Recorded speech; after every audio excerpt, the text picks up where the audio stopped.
This is a little bit more of a follow-on from yesterday. I spent a good chunk of the day yesterday after my walk mulling over something I'd heard from, forget the name of her channel. Maybe it's Divinely Aligned, I think it is, but her name's Courtney. She channels entities named Zero, I guess it's just source energy. But Zero likes to say,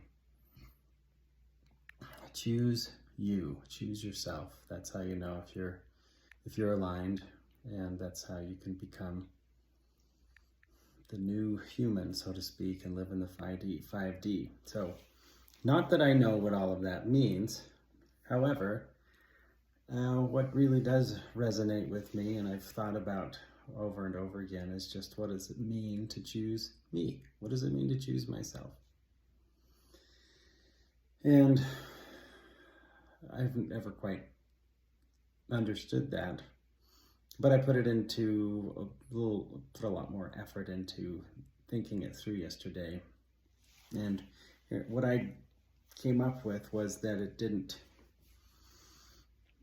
mean anything big or enormous, although little things can add together to make something that's big, right? So, just as Bashar says, do what excites you. It's pretty much the same thing. It's taking every now moment and just becoming aware of what you're choosing to do with that now moment. Are you doing things that are lighting you up, lifting you, inspiring you, helping lead to something that, even though maybe in the moment it might not be so fun, maybe it's a little bit of a drudgery, but you can tell that the end result is something that really does delight you. And so even if some of the process is not necessarily the most fun, you're ultimately choosing you, and you're doing what is meaningful to you and in the long run. So that's kind of what I've taken it to mean, because otherwise, I mean, if we're just doing whatever's fun, then, what would we be doing? Watching YouTube videos all day? Instagram, cat videos, Netflix. That wouldn't be fun after a while. That would just be kind of empty. So it must mean more than just having fun. It must mean also engaging with yourself in a way that is truly meaningful and in the direction that you really want to be. I think that really is choosing yourself, choosing me. So, and like Zero has said it, others have said it too, but the concept is not unknown out there.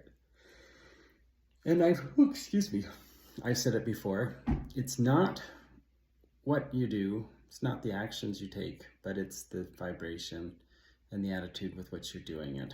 And I think that's a good adage no matter what.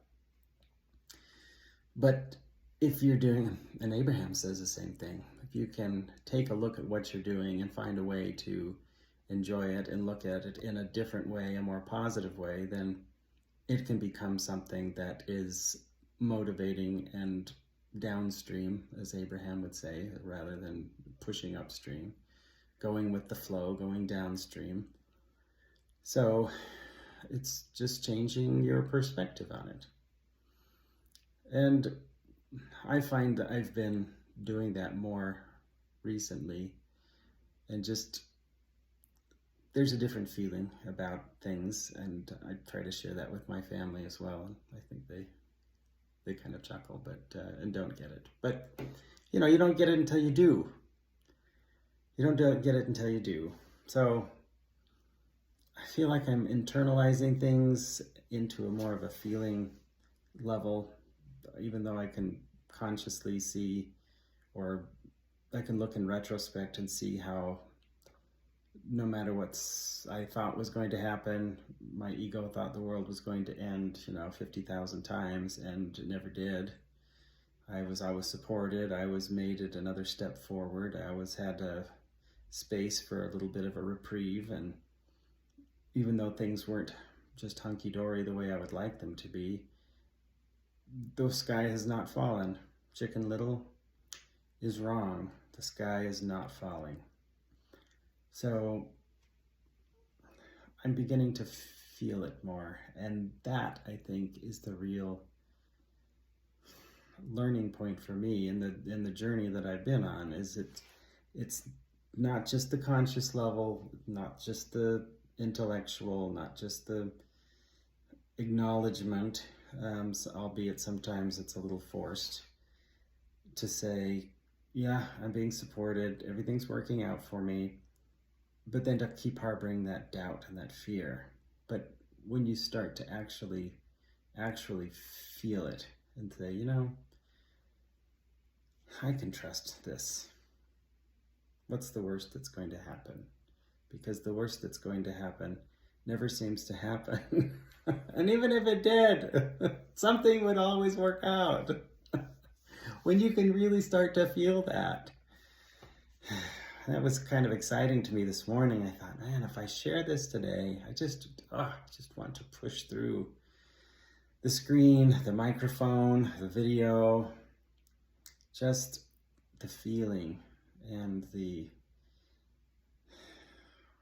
energy that is in the trust in the universe. And trust in yourself, trust in your higher being, your inner being, that you meant to be here, you're meant to do this, you meant to do this, you meant to be right where you are, and that right where you are is where you need to be in order to take the next step. So, and the more you make the steps in the direction that you want,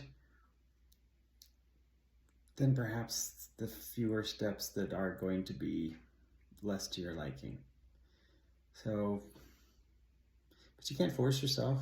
I mean, for as much as I knew these things, for as much as I told myself these things over the last months and months, maybe even years, some of the things at least, as I came to know them, you can't force yourself into believing them. It has to kind of come out of somewhere.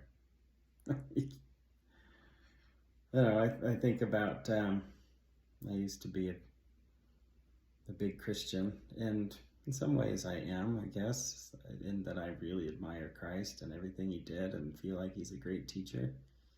And if the miracles are in any way true about what he did, then, gosh, he must have just totally felt that whatever he said was going to happen. And it wasn't like you don't ever have any reports at least in the New Testament about him,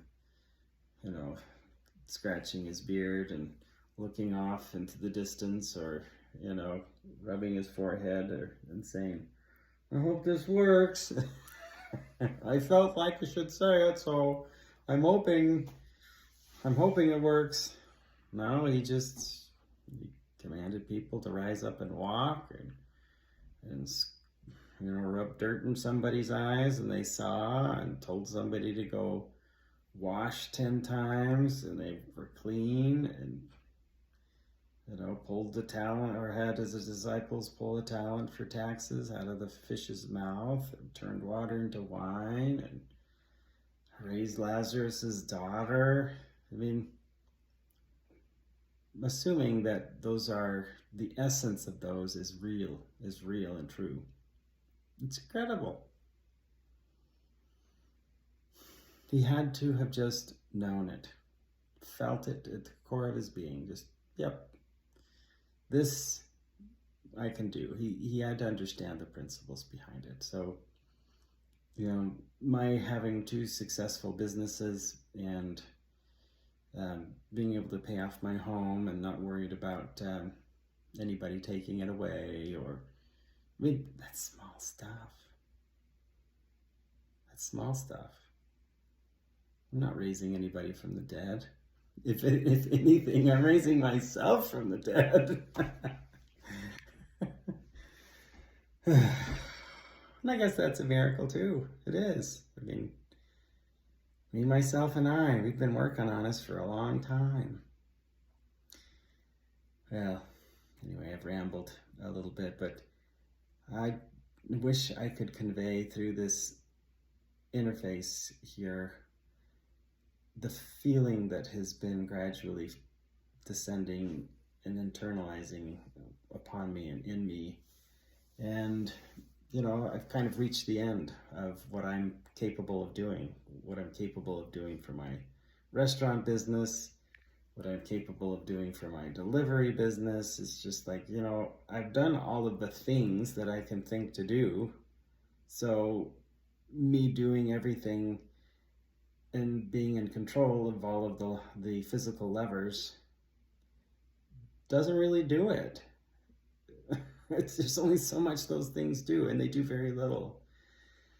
The majority of my creative power, your creative power, is just in our ability to surrender to the laws of the universe as we know them, trust, let go, and just let our vibrations rise. Let our vibrations soar. I mean, what the hell we've got to lose, you know? If we get lost in it all, so much the better. Anyway, wishing you well, hoping that whomever this reaches, it's of benefit to.